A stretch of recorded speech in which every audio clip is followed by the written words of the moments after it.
Peace be to you all. Assalamualaikum.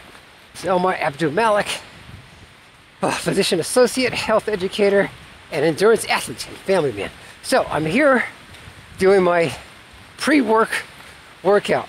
Today is a non-running day, but in order to keep my endurance up, I continue to do something like walking, or I'll do an elliptical trainer if I'm indoors or something like that.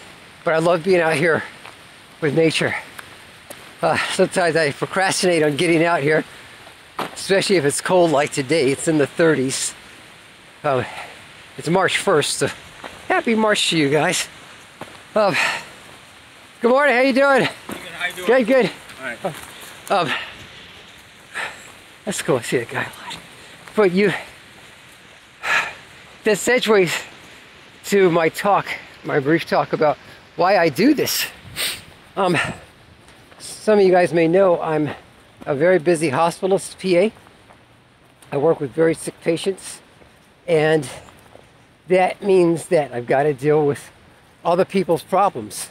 So not just the patients, but their concerned family members. Sometimes that concern is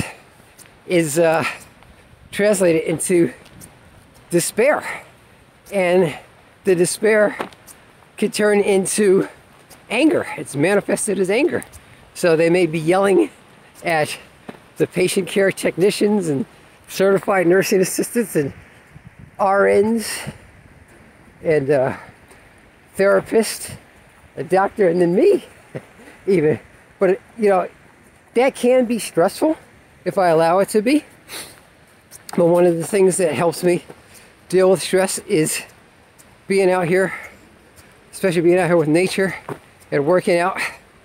You don't have to be a research scientist to know that you know, there's a lot of good hormones, those happy hormones that come out when we're exercising. So your beta encalphins and beta endorphins, adrenaline, all that good stuff. It makes us feel good. There is such a thing as a runner's high, by the way. I have experienced it. It's wonderful, absolutely incredible. But that's why I get out here and exercise, because I try to be consistent for my own mental and spiritual well-being. You know, one of the things I do also is I prescribe a lot of antidepressants and anti-anxiety medications for patients. So a lot of them have these various psychiatric diagnoses, and I don't know if that's a good idea. You know, a lot of people need it, but I wonder how much they've tried doing alternate therapies. I got on a 20-pound weight vest, and these are ankle weights, 10-pound ankle weights around my wrist. Woo, and I'm walking fast. But you know, a lot of the medications, the antipsychotics as we call it, that my patients take, I think they could do well with a walk in the woods. Obviously, you know, they can't get out here because a lot of them are bed bound. But I got folks who come in with that stuff, and I gotta write the prescriptions out. Which segues to yet another topic, which is I do this because as I push the big 6-0, I don't want to be one of these guys taking a bunch of pills. You know, one of my responsibilities as a hospitalist is I got to do admissions. And, you know, admissions is when the patient comes to the hospital. I got to put in all of their medications after the nurses put in the vital signs and stuff. Do a history and physical on them, and then dictate that and sign it. But these folks so many people come in my age group on multiple medications, man. Sometimes it's 3 or 4 pages worth of medications. So they're on, you know, 2 different types of insulin, or glucophides, metformin. If not that, then they're on multiple hypertensives. Everybody's on Lipitor, a statin. Then if that hasn't worked, then they put them on Jim Fibrozil or something. And everybody's taking a baby aspirin, at 81 milligrams of baby aspirin for starters. But then a bunch of other stuff. You throw in your antipsychotics, or your mood stabilizers, I'll say. That's a better term to use. 2 types of pills for that. Then an Ambien or melatonin to help them sleep. So you got somebody on multiple stuff. And a lot of these things are preventable with good lifestyle management. I've seen people's chronic kidney disease reverse itself. I've seen people's diabetes become more controlled to where they didn't have to take insulin. I've seen them not suffer from COPD.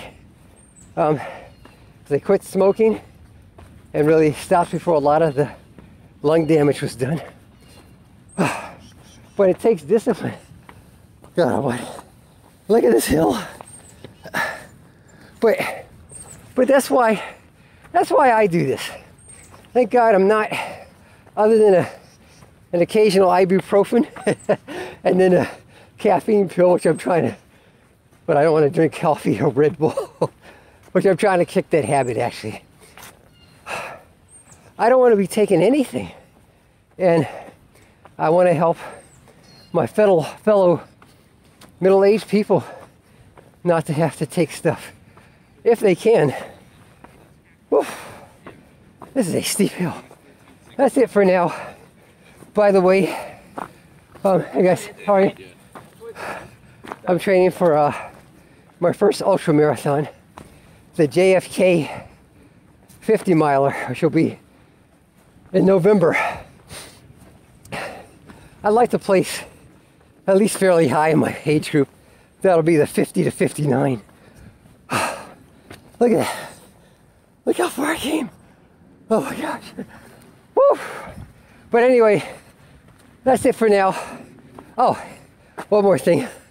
I like to have goals, fitness goals that I can quantify. And I've done a bunch of marathons. So this will be my first ultra. I've never run 50 miles before. So I just want to see if I can do it, if my body can handle it, and my time management skills. It'll really put those to test, because you have to put the time in to finish an ultra. You can't just get out there and put your shoes on and just go run 50 miles. There's exceptions, but most people can't. But it gives me something to shoot for, so I have to arrange my time around that. All right, guys, that's it for now. I wish you guys the best of success in your positive endeavors. You know, there's a lot going on in the world with war and pandemic. A lot of tensions between different groups. There's one race, which is the human race, but we're divided, of course. So there's tension with that. But you know, we got to do the best we can. You can at least manage yourself. You can control yourself to the degree that you're able. All right, guys, that's it for now. Peace. Hey, take care. Whew.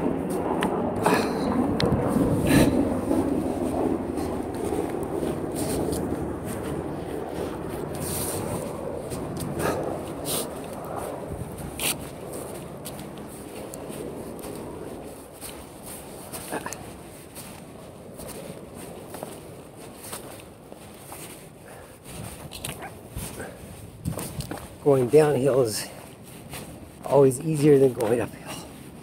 Whew. Let's go, let's go.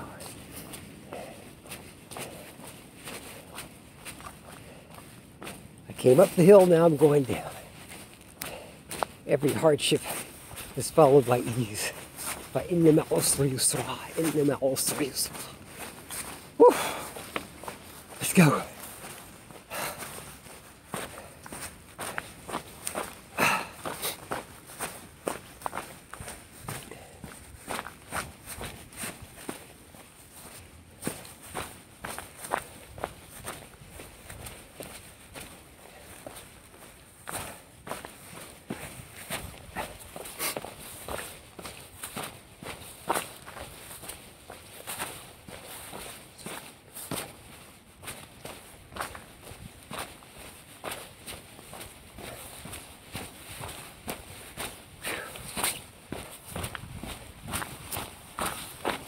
All right, guys.